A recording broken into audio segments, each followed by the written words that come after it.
গল্পটি সেটি হচ্ছে ভাইফোঁটার সকালবেলা।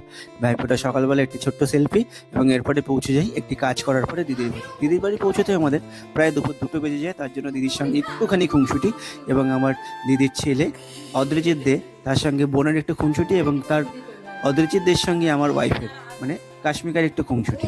ওদের দুজনের সম্পর্ক যেমন ভাই বোনের মতো, কিন্তু ওরা অ্যাকচুয়ালি মামি এবং ভাগ্নি। এরপরে দেখতে পাচ্ছেন মেনু কার্ড। সেই দিনের যে মেনু কার্ডটি তৈরি করেছিলেন এক এবং অনন্য অদরিজিৎ দে, তার জন্য ওর সঙ্গে একটা হাই ফাই। এর পরবর্তীকালে ওর অনেক কার্তুর দেখাবো, যেটি পরবর্তীকালে ভিডিও আসবে। এটি বাড়ির সব থেকে ছোট্ট সদস্যা, এটি আমার জ্যাঠাতো দাদার মেয়ে।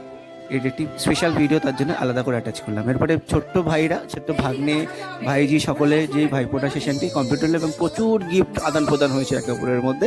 সেই সকল গিফটের ছবি তো দেওয়া সম্ভব নয়, তাই কিছু কিছু ছবি দিলাম। এরপরে আমাদের সেশন, যেখানে আমার জামাইবাবু শঙ্খ বাজিয়েছেন এবং আমার আরেক জামাইবাবু অরুণাব জিজু, তিনি পেছনে ফটো তুলেছেন। ফটো সেশনটা দারুণভাবে সম্পন্ন করেছেন। তো দুজনকে বিশাল বড় একটা শাউট আউট ফ্রম আস।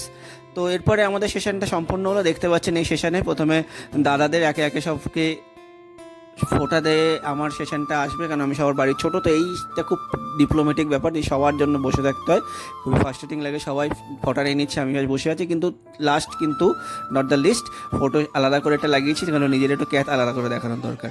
প্রত্যেক বছর আমরা একটা কেক কাটিং সেরেমনি করি, সেই কেকটি এবারও কাটলাম এবং কাটার পরে লাঞ্চ করেছি, লাঞ্চের পর ডিনার করেছি, দিদির বাড়ি বসে পার্টি করেছি, তারপরে বাড়ি এসে। তো আশা করছি আপনাদের প্রত্যেকেরই ভাইফোঁটাটি ভালো গেছে, কারণ আমাদের ভাইফোঁটা দারুণ গেছে। কেন এই একটি দিন সবার সঙ্গে দেখা হয় না, এই একটি দিনে সবার সঙ্গে দেখা হয়। আশা করবো আপনারাও ভালো করেছেন। Tata, bye bye.